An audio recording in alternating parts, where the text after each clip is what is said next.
ఈ మనిషి ఒక విచిత్రమైన శాపంతో బాధపడుతున్నాడు. అతను నీళ్లు తాగిన వెంటనే ఎడారిలోకి తరలిపోతుండేవాడు. ప్రారంభంలో తనకు ఏం జరుగుతోందో అతనికి అర్థం కాలేదు. అనేక ప్రయత్నాల తర్వాత అతనికి మళ్లీ నీరు దొరికింది. అతను వంగి త్వరగా తాగాడు. కాని తదుపరి క్షణంలోనే మళ్లీ అదే మండే ఎడారిలో ఉన్నాడు. ఇలా 5 రోజుల పాటు కొనసాగింది. నీళ్లు తాగిన ప్రతిసారీ అతను తిరిగి ఎడారిలోకే చేరేవాడు. ఒకరోజు అకస్మాత్తుగా అతనికి అనుమానం వచ్చింది. బహుశా సమస్య ఆ ఓటలోని నీళ్లలోనే ఉందేమో అని.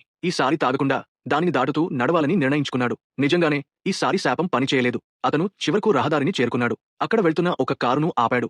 దయగల డ్రైవర్ అతనికి నీళ్ల బాటిల్ ఇచ్చాడు. కానీ అతను అలవాటుతో కొంచెం తాగాడు. వెంటనే అదే ఫలితం. క్షణాల్లోనే అతను మళ్లీ ఎడారిలోకి తరలిపోయాడు. బాటిలోని నీరు కూడా ఇసుకగా మారిపోయింది. కోపంతో అతను కొన్ని శాపనార్థాలు పెట్టాడు. అయినా ఎలాగోలా మళ్లీ అదే రహదారికి చేరుకున్నాడు. ఇంటికి వెళ్లాలనే ఆశతో. ఈసారి డ్రైవర్ ఇచ్చిన బాటిల్ను పూర్తిగా నిరాకరించాడు. చివరకు అతను తన ఇంటికి చేరాడు. సోఫాపై అలసిపోయి పడుకున్నప్పుడు నీరు చుక్కలుగా పడుతున్న శబ్దం వినిపించింది. ఆ క్షణంలోనే ఇన్ని రోజులుగా నీరు లేకుండా జీవించిన విషయం అతనికి గుర్తొచ్చింది. తాగాలనే తపనతో ఫ్రిజ్ తెరిచి చల్లని నీరు తీసి అందులో ఐస్ వేసి లోభంగా చూస్తూ నిలబడ్డాడు. అతను నీటిలో వేలు ముంచి పెదవులకు తీసుకెళ్లాడు. కాని ఏమీ జరగలేదు. అతను ఆశ్చర్యపోయాడు.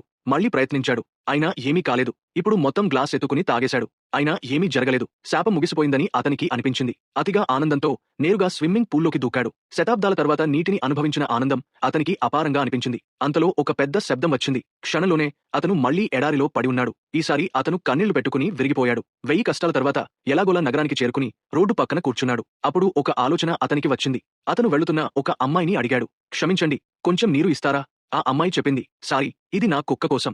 బాత్రూంలో ప్రయత్నించండి. ఇది విన్న వెంటనే ఆ మనిషి ముఖంపై ఓ మెల్లని చిరునవ్వు వచ్చింది. చివరకు అతను స్వేచ్ఛ పొందాడు. తదుపరి క్షణంలోనే ఆ అమ్మాయి తానే ఎడారిలోకి తరలిపోయింది. ఇప్పుడు ఆమె కూడా అదే శాపంలో చిక్కుకుంది.